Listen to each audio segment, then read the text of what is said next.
राजीव, रोहन और पूजा तीनों दोस्त थे और हमेशा नए एडवेंचर की तलाश में रहते थे। उनका स्कूल सेंट पीटर्स हाई शहर का सबसे पुराना स्कूल था और उसके बारे में कई डरावनी कहानियां मशहूर थीं। कहते थे कि स्कूल की पुरानी लाइब्रेरी में एक आत्मा बसती थी जो रात में आने वाले किसी भी इंसान को अपने साथ अंधेरे में खींच लेती थी।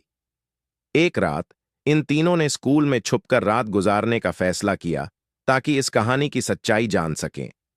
क्लास खत्म होने के बाद वे तीनों बाथरूम में छुप गए और जब सब लोग चले गए तो चुपचाप लाइब्रेरी की ओर बढ़े। लाइब्रेरी में घुसते ही माहौल बदल गया। चारों ओर अजीब सा सन्नाटा था। पुराने लकड़ी के रैक से धूल की गंध आ रही थी और टेबल पर रखी किताबें खुद ब खुद खुली हुई थीं, जैसे किसी ने अभी अभी पढ़ी हों। तभी एक ठंडी हवा का झोंका आया और एक किताब जोर से जमीन पर गिर गई। तीनों सिहर उठे। रोहन ने हिम्मत करके किताब उठाई। कवर पर कुछ भी नहीं लिखा था, लेकिन अंदर के पन्ने पीले और सड़े हुए थे।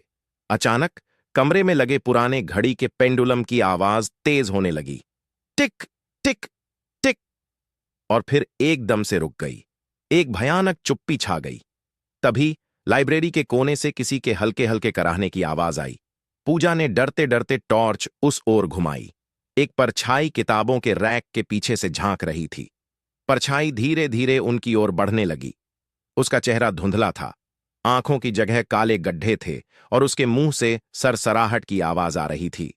राजीव चीख पड़ा, भागो!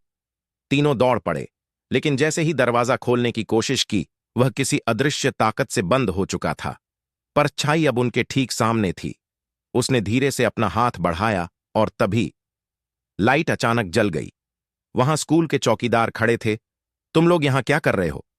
परछाई गायब हो चुकी थी, लेकिन किताब अब भी जमीन पर खुली पड़ी थी और उसके पन्नों पर खून के धब्बे थे। इसके बाद राजीव, रोहन और पूजा ने फिर कभी रात में स्कूल जाने की हिम्मत नहीं की। लेकिन आज भी अगर कोई रात के समय लाइब्रेरी में जाता है तो घड़ी का पेंडुलम अपने आप तेजी से बजने लगता है। टिक टिक टिक।